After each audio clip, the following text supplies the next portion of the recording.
حدیث شریف میں آتا ہے، مفہوم عالی ہے کہ آپ صلی اللہ علیہ وسلم نے فرمایا کہ جب کوئی خطا کرتا ہے تو ایک سیاہ نقطہ اس کے دل پر، قلب پر جو ہے وہ وارد ہو جاتا ہے، نمودار ہو جاتا ہے، ایک سیاہی پیدا ہو جاتی ہے، اور اسی خطا کا اختیار کیے رکھنا اس سیاہی کو بڑھاتا چلا جاتا ہے، اور اگر توبہ نصیب ہو جائے، انسان توبہ کر لے تو وہ سیاہی مٹ جاتی ہے، لیکن توبہ نہ کرے، وہی غلط روش اختیار کیے رکھے تو وہ سیاہی بڑھتی جاتی ہے حتیٰ پھر پورا قلب جو ہے وہ سیاہ ہو جاتا ہے، اور جب قلب سیاہ ہو جائے تو پھر وہ کیفیت سمن بکمن، وہ جو قرآن کریم فرماتا ہے نا، اندھے ہیں، بہرے ہیں، اور ظاہری آنکھ سے دیکھ رہے ہیں لیکن جب حق نہیں پہچان رہے تو پھر اندھے ہیں، حق بیان فرمایا جا رہا ہے لیکن وہ نہیں سن رہے، نہیں سمجھ رہے، باقی دنیا کے معاملات سنتی ہیں، اس پر عمل کرتی ہیں، تو پھر وہ جو ہیں وہ سماعت سے محروم ہیں، تو ان کے جو قلوب ہیں اس پر مہر ثبت کی جاتی ہے، اب جب مہر ثبت ہو جائے پھر ہدایت نصیب نہیں ہوتی، پھر ایسی بدبختی پیدا ہو جاتی ہے کہ ہمیشہ برائی کی ہی روش پھر انسان اختیار کیے رکھتا ہے۔ تو یہاں جب یہ فرمایا جا رہا ہے کہ بلا من کسب سیئہ، ہاں یہ درست ہے کہ جو کوئی گناہ کرے، اب گناہ فرمایا گناہ کرے وَأَحَاطَتْ بِهِ خَطِیئَاتُهُ، اور اس کے گناہ اس پر چھا جائیں، یعنی وہی عمل وہ جاری رکھے اور اسی برائی میں وہ چلتا رہے، تو ایسی بدبختی پھر پیدا ہو جاتی ہے فَأُولَٰئِکَ أَصْحَابُ النَّارِ، تو ایسے ہی لوگ دوزخ کے رہنے والے ہیں، یعنی یہ وہ انداز ہے جس کا اختتام پھر دوزخ پر ہے، اور یہ کیسا دوزخ کا اختتام ہے، ہم فیہا خالدون، اور وہ اس میں ہمیشہ رہیں، یعنی یہ وہ راستہ ہے، وہ عمل ہے جو بے ایمانی کا ہے، اور جب ایمان نہیں ہوگا، بے ایمانی کے ساتھ یہاں سے کوئی جائے گا تو وہ اس کا مقام دوزخ میں ہوگا،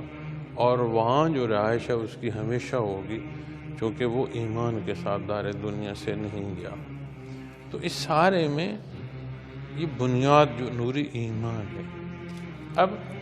ایمان کو تقویت نصیب ہوتی ہے عبادات سے۔ ایمان کو یہ شاید نہیں ہے کہ کسی نے کندھے پر اٹھا رکھا ہے، یا کسی نے نور ایمان جو اسے میسر آیا اسے اس نے کہیں بڑے لوہے کے اس میں بکسے میں رکھ کر سنبھال رکھا ہے، یہ ایک قلب کی وہ کیفیت ہے، وہ حال ہے جو کلمہ حق سے نصیب ہوتا ہے۔ اب یہاں جب بات آتی ہے اس کی تقویت کی، اس کی قوت کی، اس کے راسخ ہونے کی، تو عبادات بڑی بنیادی حیثیت رکھتی ہیں ایمان کو مضبوط کرنے۔ ایمان کا مضبوط ہونا اس کی شہادت عبادات میں ہے کہ بندہ جو ہے اللہ کا حکم عبادات میں کس درجے کا مان ہے، پھر عبادات کا اختیار کرنا اور اس انداز کو سوچنا کہ میں تو بڑی پکی نماز پڑھتا ہوں، میرے گھر جو ہے وہ بیماری کیوں ہے، میرے گھر میں تنگی کیوں ہے، یا میرے گھر میں مسائل کیوں ہیں، اس کا سبب تلاش کرو میاں۔ بے شمار حصے ایسے ہوتے ہیں جو ہماری اپنی غلطیاں ہمیں کسی نہ کسی تکلیف میں ڈال رہے ہوتے ہیں اور ہم تقدیر الہی کہہ رہے ہوتے ہیں۔ اب عبادات اس لیے کر رہے ہیں کہ یہ اللہ کا حکم ہے، بڑی سادہ سی بات، اور اس میں راز جو پوشیدہ وہ یہ ہے کہ یہ ہماری ضرورت ہے، اللہ کی ضرورت نہیں، وہ تو بے نیاز ہے، محتاج تو ہمیں یہ اس قابل کرتا ہے کہ ہمیں تعلق مع اللہ نصیب ہو، ہمیں معیت باری تعالیٰ نصیب ہو، وگرنہ تو ذرے ذروں کو اس کی معیت حاصل ہے، اس کی ذات تو ہر جگہ ہر لحظے موجود ہے،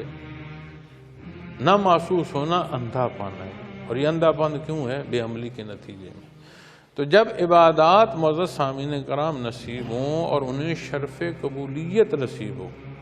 پھر معاملات میں فرق پڑ جاتا ہے، تو معاملات شہادت دیتے ہیں عبادات کی شرف قبولیت کی، اور عبادات نصیب ہوں تو اس سے تقویت ہوتی ہے ایمان کو، ایمان مضبوط ہوتا ہے، اور یہ کیفیت اور حال ایسی ہے کہ ایک ایسی لازم الملزوم صورت پیدا ہو جاتی ہے کہ اعمال جو ہیں وہ صالح نصیب ہوتے ہیں۔ قرآن کریم نے یہ فرمایا والذین آمنوا وعملوا الصالحات، عمل صالح نصیب ہوتے ہیں۔ صالح وہ حصے ہیں جن کا اللہ کریم نے ارشاد فرمایا۔ ہم کمزور لوگ ہیں، خطا کار لوگ ہیں، اللہ کریم ہمارے حال پر رحم فرمائے، ہماری غلطیاں اور کوتاہیاں معاف فرمائے، دین کی سمجھ عطا فرمائے، عمل صالح کا اختیار کرنا نصیب ہو، اور یہ دین حق نہ صرف اختیار کرنا نصیب ہو، مخلوق کے خدا تک پہنچانے کا جو سبب ہے اللہ جل شانہ، اس میں بھی ہمیں یہ برکت عطا فرمائے۔ وآخر دعوانا الحمدللہ رب العالمین۔